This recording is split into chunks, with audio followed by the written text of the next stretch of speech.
Cynhaliwyd gan bawb, a diolch yn fawr i chi gyd am ddod i Gwasanaeth Dydd Gweddi'r Byd yma. A mae'n fawr o liw, felly diolch yn fawr i chi gyd sydd wedi dod yn eich ffrog i'r Brydeiog. Fel chi'n gweld, ni wedi bod yn rhoi pwynt yma o gefndir yn Ynysoedd Coch. Ac mae yna sŵn tonnau i'w clywed hyn a hyn. Beth fi'n mynd i ofyn i chi wneud yw jyst cael eich llygyd am funed a gwrando ar y sŵn y tonnau, a jyst myfyrio chydig ar yr adnodd bwysig sy'n dod mas o'r weddi heddiw, sef rwyf wedi eich gwneud yn rhyfeddol. A be mae hynny'n golygu i chi? Fe gewn ni nes mlaen ychydig yn y weddi ynglŷn â be mae'n meddwl i fenywod yn y swyddfa.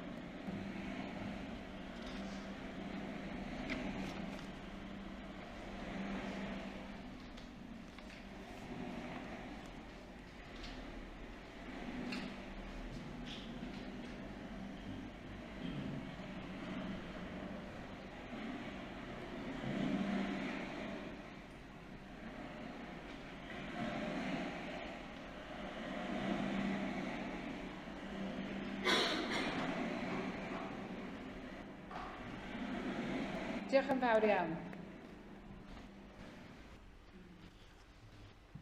Wrth i ni gymryd rhan heddiw yn y gwasanaeth, i ni'n rhan o'r don rhyfeddol o weddi sy'n cwmpasu'r byd i gyd, yn gweddio gyda bobl yn ysgol a throstint.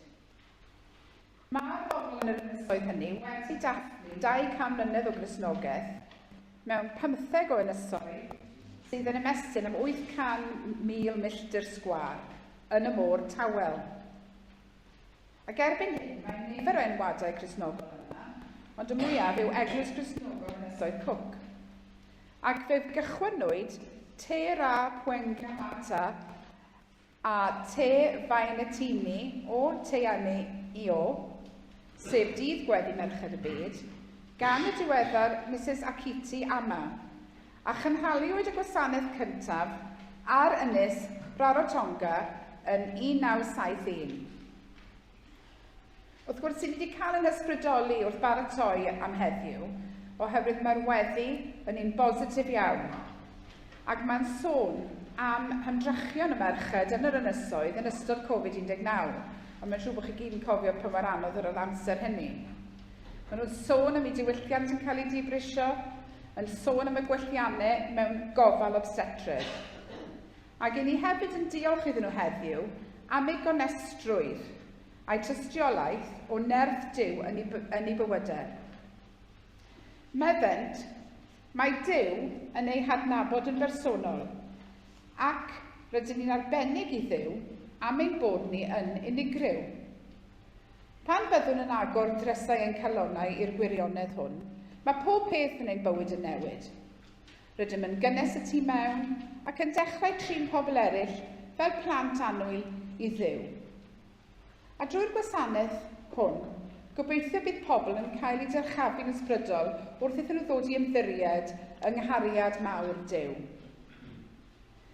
Ar sail y geiriau yn Salm 139 ac wedi ei gwau o fewn storiad tair merch Cristnogol, mae'r gwasanaeth hwn o addoliad yn eich gwahodd i gydnabod bod Duw wedi creu pob un ohonom gyda gofal a gyda chariad.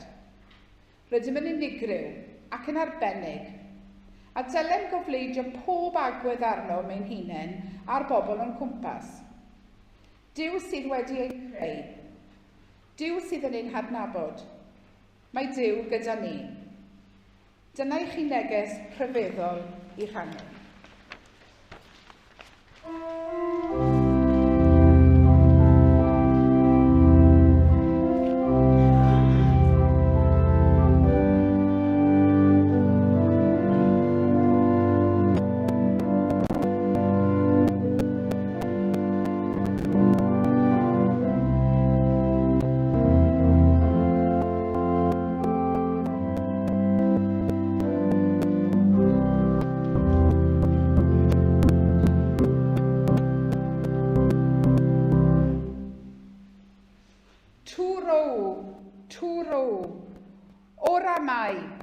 Oramai, e te ionei, Ie coco.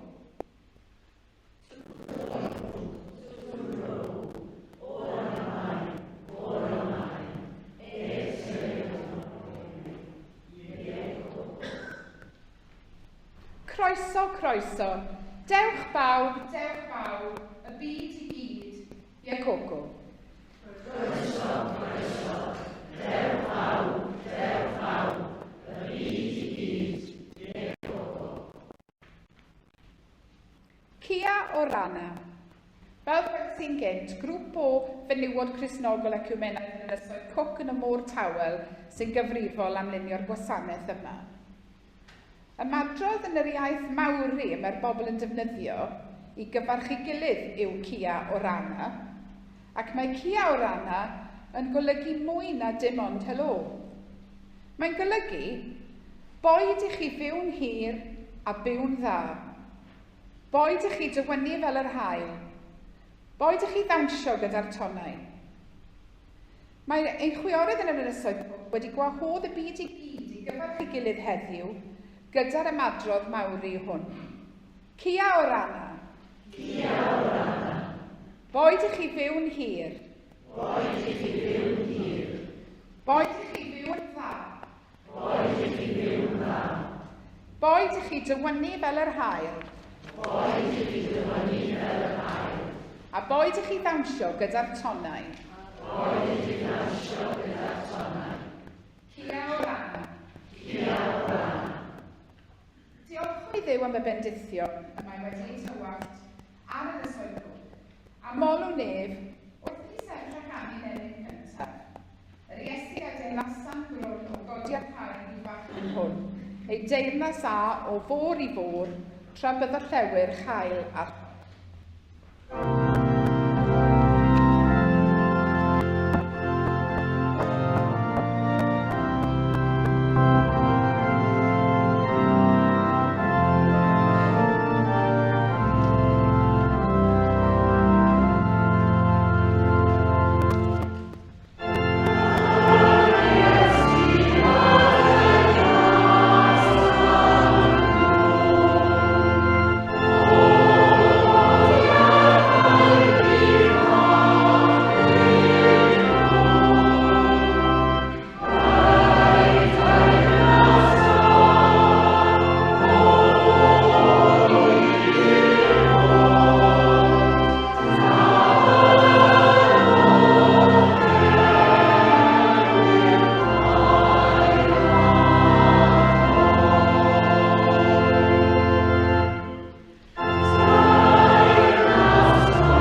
Eisteddwch, wrth i ni weddïo Dduw ein creawdwr. Ti Dduw a'n gwnaeth mor rhyfeddol. Diolch i ti am y genreithas hon, a o chwiorydd a brodyr o gwmpas y byd. Wrth i ni ddod at ein gilydd, helpa ni agor ein calonnau i ti, ac i'n gilydd. Tywelai meddyliau a'n ôl rhyfudiau sy'n ein pryderu. A'n gysyllta ni a thi ac a'n gilydd mwyn i ni gyd ddisgleirio'n braf, a llywyrchu dy gariad i weddill y byd. Amen.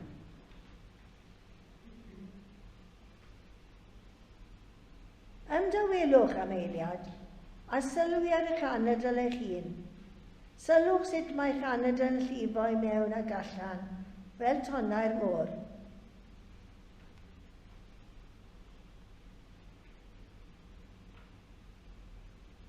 Mae bob un ohonom sydd wedi ymgynnull yma wedi ymbytithio ganed y bywyd. Rydym i gyd yn rhannu'r rodd rhyfeddol on o fywyd. Mor sicr ac mae'r tonnau'r môr yn codi a disgyn. Mae ein hanadl yn llifo i mewn ac allan. Anadlwch yn ddwm, yna anadlwch allan yn araf. Canolbwyntiwch gan deimlo a rannu'r rodd sanctaidd hon o fywyd.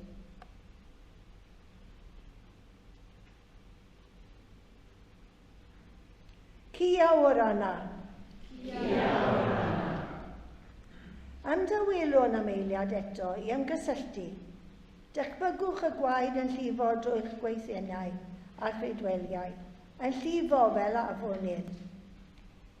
Fel mae afon yn dod am eitholion i lannau a cheiar ddeiar, felly mae eich gwaed yn dod am eitholion i bob rhan o'r corff.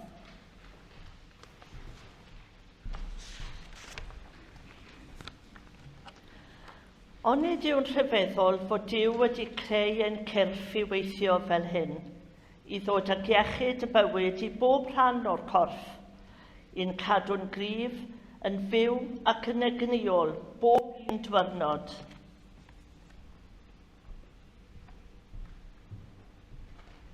Cia o'r anna.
Mae Duw wedi ein gwneud yn rhyfeddol o'r dechrau. Wedi ein gwau ynghyd yng nghoff ein mam. Mae pob un ohonom yn unigryw ac yn cael ein caru'n annwyl iawn gan Dduw. Gwelwn y cariad hwn yn ei fab Iesu, sy'n byw yn ein calonnau drwy ffydd. Mae'r ysbryd glân yn dal i lifo drwy bob eiliad o bob dydd, yn ein helpu i deimlo rhodd ryfeddol bywyd. Meddyliwch am bawb sydd wedi ymgynnull yma heddiw, yn y lle hwn ac o gwmpas y byd. Edrychwch o gwmpas am eiliad i werthfawrogi rhodd eich gilydd.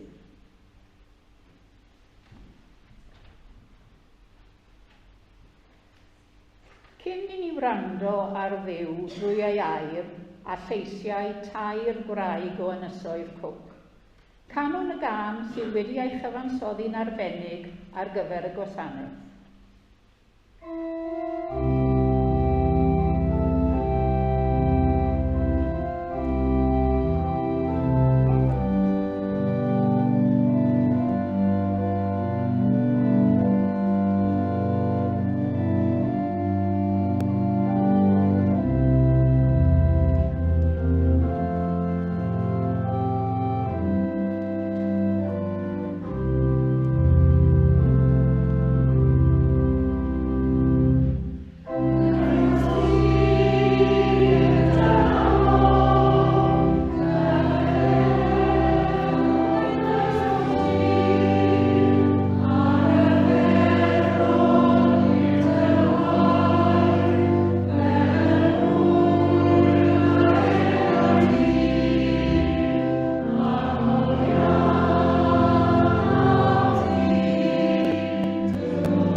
Arglwydd yr wyt wedi fy chwilio am hadnabod.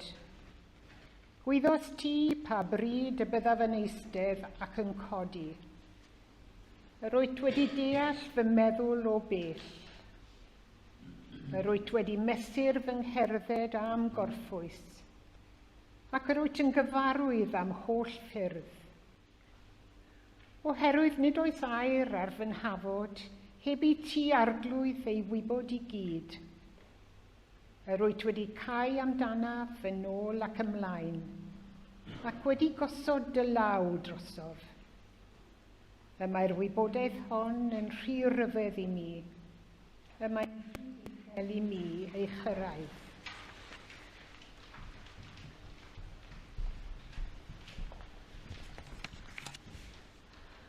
Gwrandewch nawr ar ein stori gyntaf, stori mi sy'n sôn am amser pan oedd yn ofnus, ond y daeth i ddeall cymaint y mae Duw yn ei hadnabod.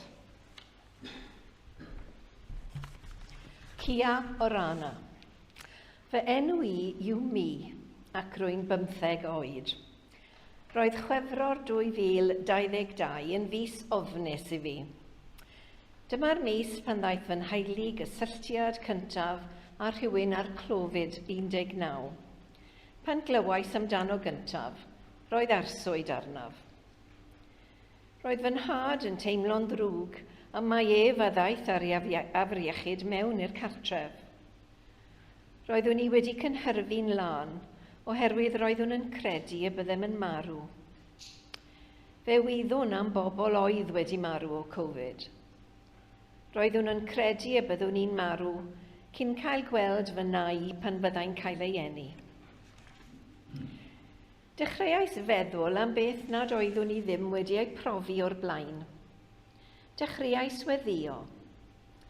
Erfyniais ar Dduw i ofalu am fy nheulu. Doeddwn i ddim yn gwybod beth fyddai'n digwydd nesaf. Troes at yr arglwydd a gofyn am arweiniad. Roedd arswyd arnau, ond fe wyddwn y byddai'n gweddion fy helpu deimlo'n dawelach, ac fe weithiodd. Peidiais a chrio, a chododd y pwysau oddi ar fy nghalon. Dyna pryd y sylweddolais fod Duw yn gwybod popeth am fy mywyd. Mae Duw yn gwybod am fy mhryder a'm hofnau. Mae'n gwybod bod Duw yn gwybod ac yn gofalu amdanaf yn fy helpu i deimlo'n dawelach pan fyddaf yn ofnus. Mae Duw yn fy adnabod i, ac mae Duw yn eich adnabod chi. Mae Duw yn gwybod am bopeth sy'n ein poeni.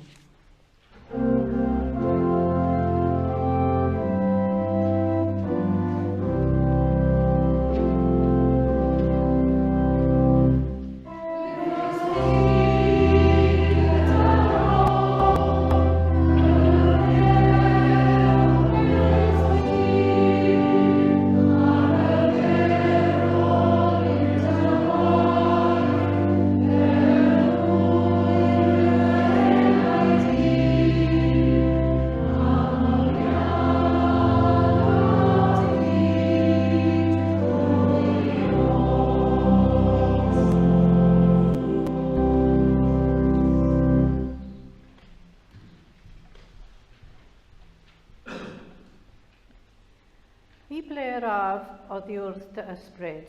Fi ble y ffwaf wrth presenoldeb. Os dringaf i'r nefoedd, yr wyt yno. Os cyfeiraf weli yn lleol, yr wyt yno hefyd. Os cymeraf y denydd y wawr a thrigo y mellafoedd y môr, yno hefyd fe fydd dy law yn fy arwain, a'r dy heilaw yn fy nghynnal. Os dywedaf, yn sicr bydd y tywyllwch yn fy nghuddio a'r nos yn cael amdanaf. Eto, nid yw'r tywyllwch yn dywyllwch i ti, y mae'r nos yn goleuo fel dydd, a'r un yw tywyllwch a goleuni.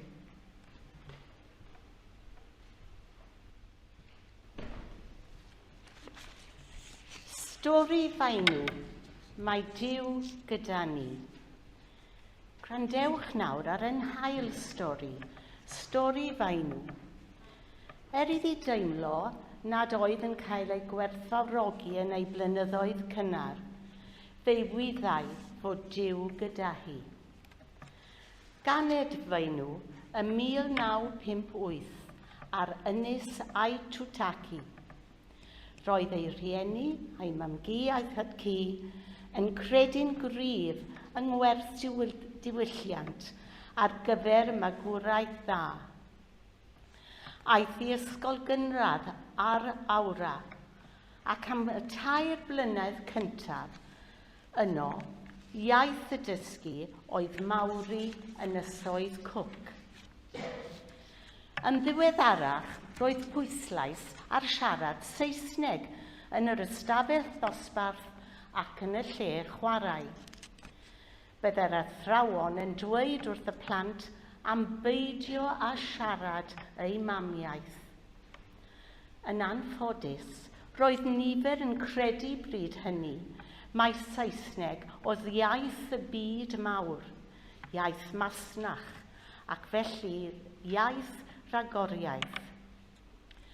Roedd faenw yn cael anhawster gyda dylanwad y gorllewin, gan ei bod yn siarad Mawri yn rhugl ac ychydig iawn o Saesneg.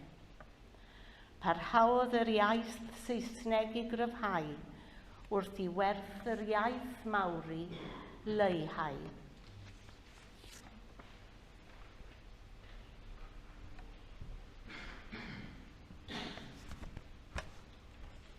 Cia Orana. Fy enw yw Faenw. Byddai fy mam gi, Mama Morianw, yn annog eu hwyrion i siarad Mawri. Byddwn yn edrych i fyny ati a chafodd lanwad mawr ar fy mhlentyndod. Drwyddi hi y dysgais y sgiliau oes gwerthfawr, sut i dyfu bwyd a'i baratoi, i siarad dyfodiaeth Rio a'i Tutacian yn gywir. Rwy'n credu'n gryf fod gan ein hynafiad ddylanwad sylweddol wrth lunio pwy ydyn ni ac o ble rydyn ni yn dod. Ni chafodd addysg ffurfiol yn ystod fy mlynyddoedd cynnar effaith cadarnhaol arnaf.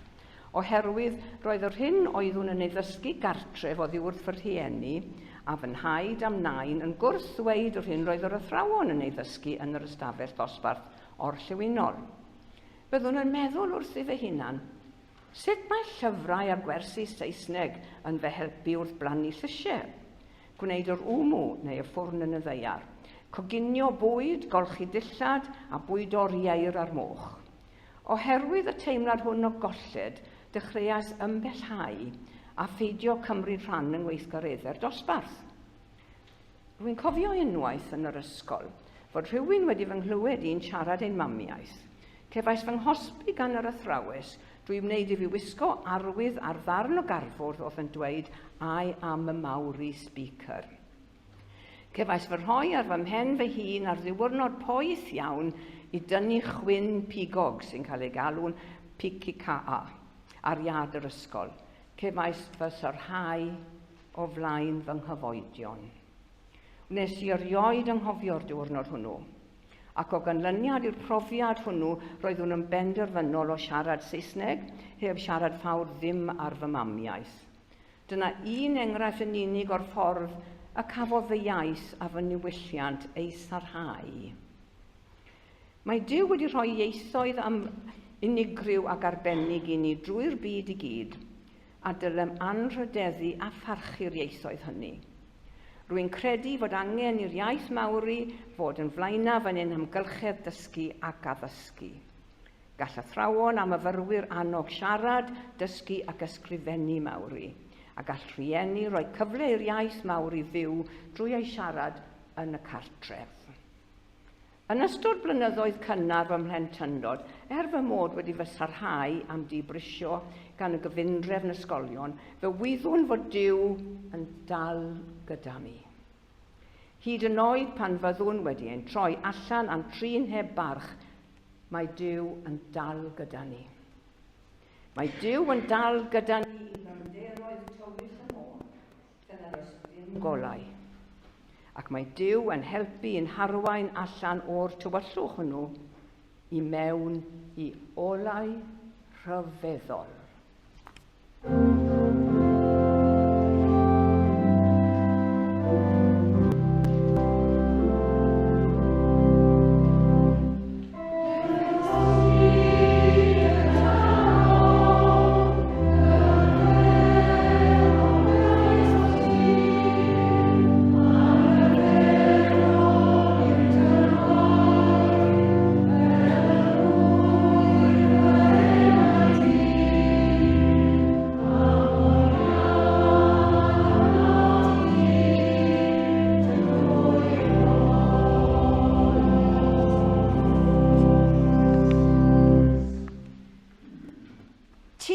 Greodd fy ymysgaroedd am llunio yng nghrwth fy mam. Clodforaf di, oherwydd ofnadwy a rhyfeddol yn gwneud, ac y mae dy weithredoedd yn rhyfeddol. Mae fy enaid yn gwybod hynny yn dda.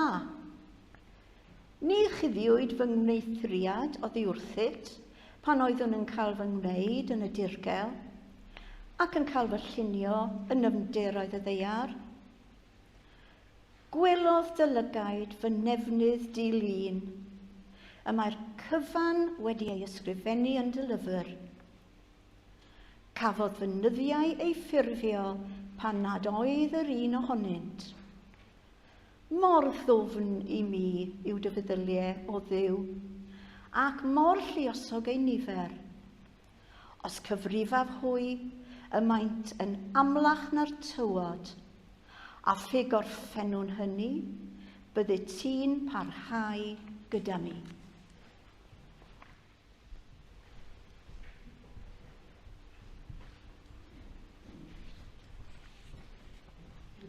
Gadewch i ni wrando nawr ar stori Dr. Dawn, a sylweddolodd gan i bod ti'n gweithio ym maes gofal iechyd, bod Duw wedi gwneud pob un ohonom yn rhyfeddol.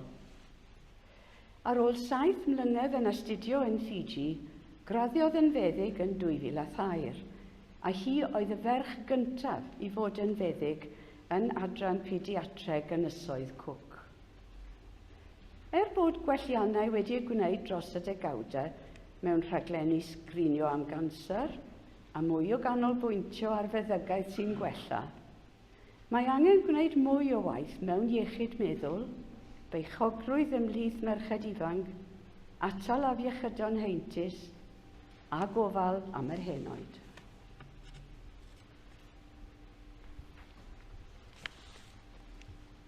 Cia o'r Anna. Fy enw yw Dr Dawn. Dod yn feddyg oedd un o'r pethau mwyaf anodd i mi ei wneud erioed, ond mae'n werth yr ymdrech pan fydd mam yn dweud bod ei phlentyn nawr yn iach ac yn dod yn ei flaen, ar ôl i mi wneud fy rhan yn helpu i achub bywyd y plentyn hwnnw. Mae'n wir yn codi fy nghalon. Un o'r blaenoraethau cyntaf i fi fel meddyg babanod oedd sicrhau bod pob baban newydd unedig yn cael archwiliad gan ein tîm o fewn 4 awr yr hugain. Bym hefyd yn helpu fy adran pediatreg i gael gwell cyfarpar a sgiliau i drin babanod oedd yn sâl iawn, a rhai oedd wedi ei genu'n gynnar. Sefydliwyd canllawiau a threfn i helpu i gyfeirio ein gwaith. Bu gwelliant yn y cysylltiad rhwng Ynysoedd Cook a'n cefnogwyr gwych yn ysbyty plant Starship yn Auckland, Seland Newydd. Mae cael mwy o ofal arbenigol wedi bod yn ffactor pwysig wrth wella iechyd ein plant. Rydyn ni'n ymfalchio mai ni yw'r unig ynys yn y môr tawel, lle nad oes yr un fam wedi marw ers 1995. Rwy'n mwynhau gweithio gyda phlant yn fawr iawn. Maen nhw'n rhoi nerth i fi barhau i wasanaethu ar adeg pan yw Ynysoedd Cook yn wynebu'r bygythiad o weld gweithwyr yn gadael y wlad. Mae Duw wedi fy ngwneud yn rhyfeddol ac wedi fy myndithio a chymhelliad a chyfle i astudio meddygaeth. Ymatebais innau i fendith Duw drwy wasanaethu pobl Ynysoedd Cook fel meddyg. Wrth i fi weithio mewn gofal iechyd dros y blynyddoedd, rwyf wedi sylweddoli mwy fwy bod Duw wedi ein gwneud ni gyd yn rhyfeddol. Caiff yn cyrff, ein meddyliau a'n hysbryd ei gwau ynghyd gan ein criawdwr annwyl. Rydym i gyd wedi ein gwneud yn ofnadwy a rhyfeddol.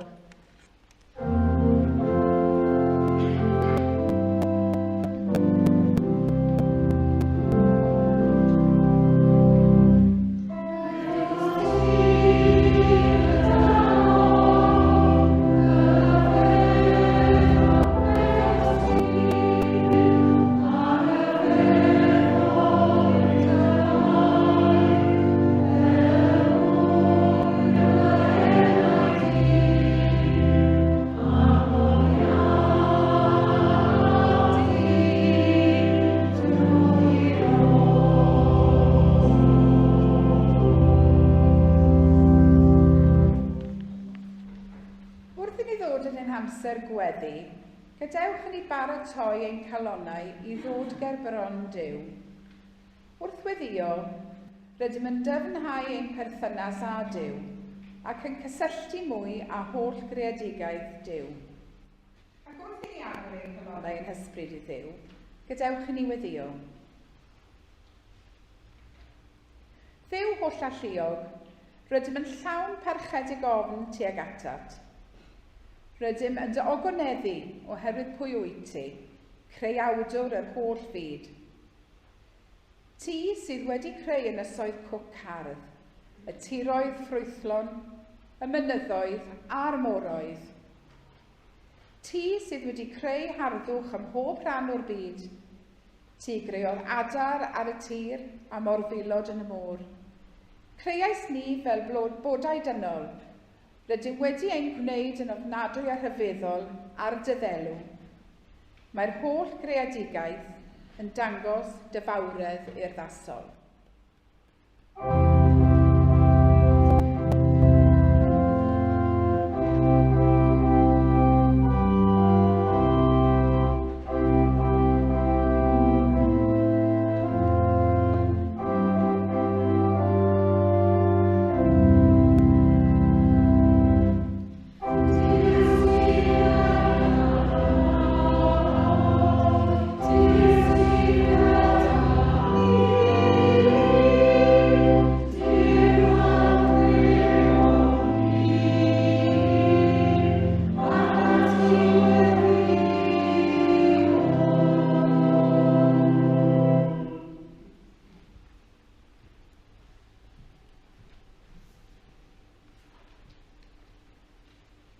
ffyddlon, diolch i ti am ofalu amdano o beiliad o bywydau. Rwyt wedi bod gyda ni yn y hofn am pryder, ein digalondig a'n rwystredigaeth. Rwyt wedi yn helpu ddod drwy gyfyndiadau ariannol ac ansicrwydd am y dyfodol. Rwyt wedi bod gyda ni mewn storm a symani, tan ei gwyllt a deir grynfeidd. Hynaniaeth ni drwy pandemig Covid-19 sy'n dal i effeithio ni statfforol a meddyliol yn nifer y bobl. Diolch i ti am yr holl ferched sy'n arwain ein mudiad grymus. Molwn di am y rhai sydd wedi trosglwyddo baton Dydd Gweddi'r Byd o'r gorffennol i'r presennol. Rydym yn wir ddiolchgar am dy ailoni, ac ni allwn ond y grodfori am dy ffyddlondeb.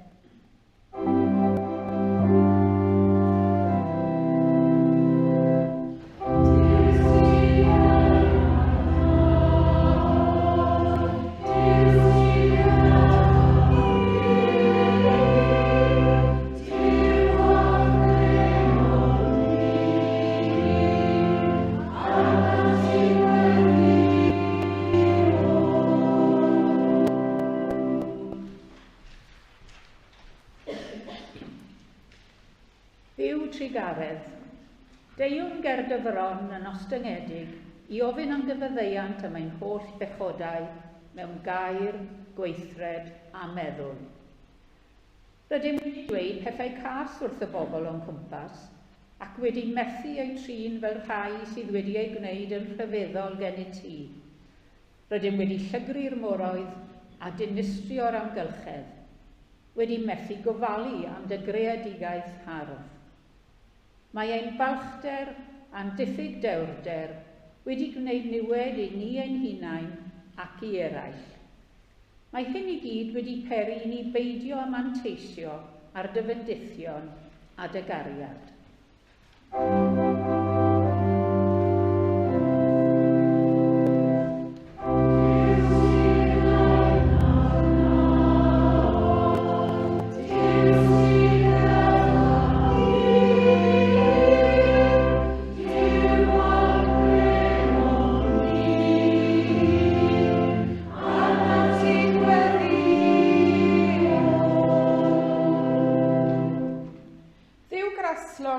Cliw ddeheuad ein calonau, ail gread y gymeriad a ddelwedd yno. Agor ein llygaid ysbrydol a'n meddyliau i dderbyn dy harddwch dwyfol, ac ysbrydola ni i rannu'r harddwch hwn ag eraill. O Dduw, helpa ni anrydeddu'r harddwch dwyfol ym hawb, gan werthfawrogi pob un rwyt wedi ei greu. Arglwydd Iesu, helpa ni gydnabod dy fod bob amser yn bresennol, bydd bynnag fo'r amgylchiadau o'n blaenau. Ysbryd cariadlon, mae arnom angen dyfreichiau o'n cwmpas mwyn i ni ddisgleirio a dangos dy gariad i'r holl byd.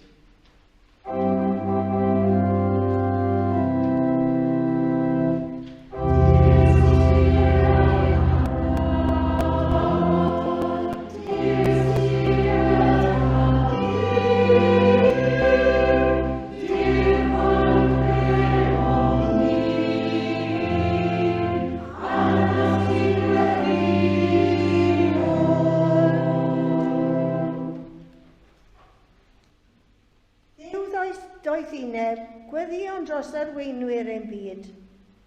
Arwain ein colonnau a meddyliau i fod yn ddidwyll wrth wneud penderfyniadau. Ysbrydola hwy a bendithio a gweledigaeth a symud ein byd ag atundod a heddwch. Gweddion dros fenywod a merched sy'n dioddef ein cymdeithasau. Crea'r amodau fel y gall menywod oedrannus fyw gyda pharch ac urddas. Rwy'r menywod ifanc yr addysg a deiad a ymweledigaeth i ddatblygu dyfodol a ddawol. Rwy'n nerth, dewder a diogelwch i'r holl menywod sy'n dioddef trais yn y cartref.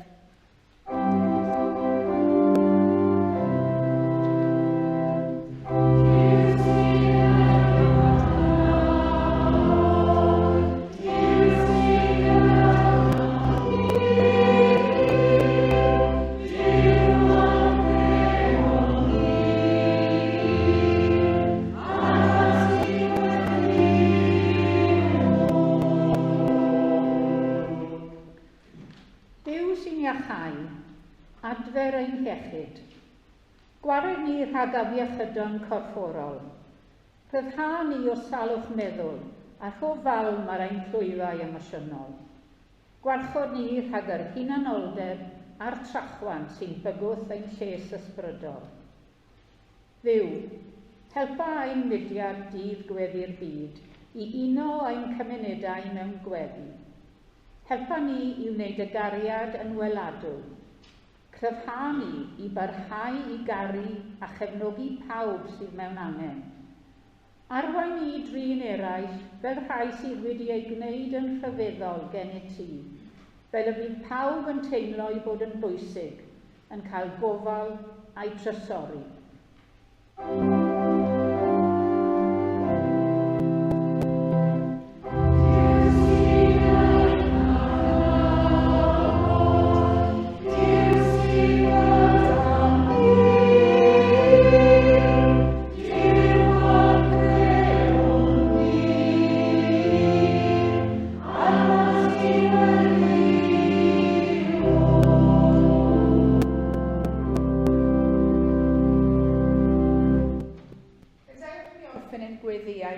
Trwy adrodd gweddi'r arglwydd gyda'n gilydd. Ein tad yn y nefoedd, sancteiddiau'r derw, eler dewydus ar y ddaear fel yn y nef. Dyma ni heddiw ein bara beunyddiol, a maddau ni ein troseddau, fel dyn ni gyd wedi maddau i'r rhai adroseddol yn ein herbyn. A phaid am dwy i brawf, ond gwared ni rhag yr un drwg, oherwydd ei fod ti yw'r deyrnas, a'r gallu, a'r gogoniant, am byth. Amen. Mudiad gweddi ecwmenaidd yw dydd gweddi'r byd. Mae'n cael ei arwain gan fenywod Cristnogol i uno'r byd mewn gweddi. Heddiw, rydym wedi ein bendithio o glywed tystiolaeth a storïau Cristnogol o'r ynysoedd cwm, a mae'r tair stori wedi eu cysylltu a'u bywydau nhw. Mae'r menywod hyn wedi eu rhoi'n hael o'i hamser a'i doniau i wneud y dydd gweddi hwn, nid yn unig yn bosibl, ond hefyd yn hardd. Wrth i ni addoli gyda'n chwiorydd o'r ynysoedd, rydym yn cael ein hysgogi i weithredu'n weddigar. Ac yn ystod yr ymyn nesaf, canwn gyda'n gilydd ac mi byddwn yn derbyn yr offrwm. Yn nodyn bach byr, os oeddech chi yn talu treth, gallwch chi roed eich cyfeiriad ar yr amlen os yn bosib a hen. Diolch yn fawr iawn i chi. Amen.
Gweddïwn. Arglwydd Dduw, cyflwynwn yr offrwm hwn i ti. Diolch i ti am yr holl roddion rwy ti wedi ei rhoi i ni. Bendithio'r roddion hyn a'r rhai sy'n cael ei rhoi ar-lein fel y byddant yn cefnogi gwaith dydd Gweddi'r Byd. Amen.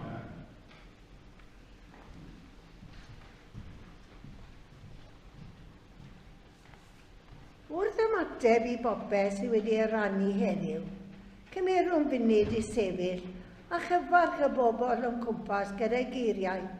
Cira o ranna, mae Duw wedi'n gwneud yn rhyfeddol.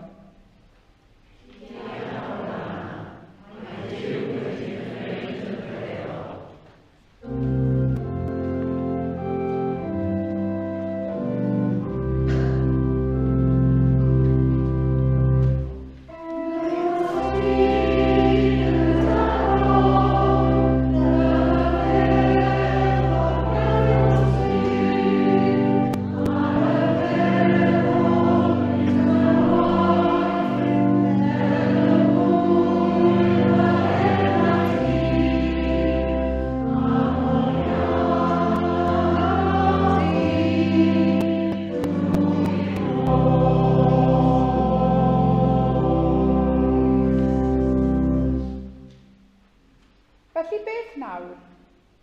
Beth sy'n digwydd pan sylweddolwn fod Duw gyda ni a throsom ni?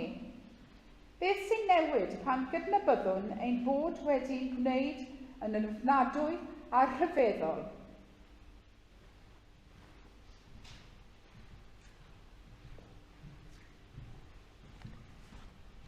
Mae'r hyn rydym yn ei gredu yn aml yn dod yn wir.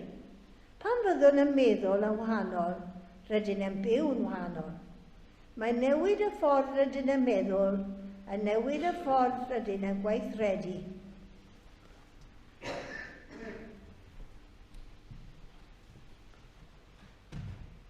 Mae pob un ohonom yn gampwaith gan Dduw.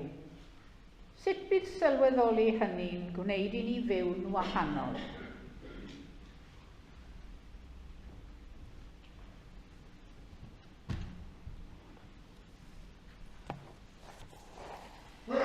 Pan sylweddolwn fod Duw yn ein hadnabod, gallwn gael heddwch yn ein calonnau.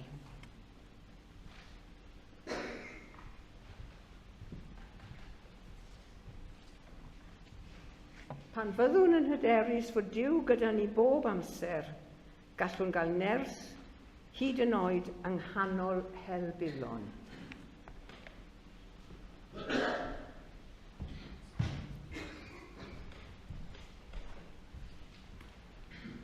Pan ddeallwn ein bod yn unigryw ac yn arbennig wedi ein gwneud gan Dduw, gallwn defnyddio'n rhoddion a'n doniau i wasanaethu a bendithio'r byd. Amen. Ymunwn nawr i ganu emyn cloi. Amen.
bywyd yn rhyfeddol. Mae Duw yn ein adnabod ac mae Duw gyda ni. Meddyliwch amdanoch eich hun fel un o blant gwerthfawr ac annwyl Duw. A meddyliwch am bobl eraill fel plant gwerthfawr ac annwyl i Dduw. Amen.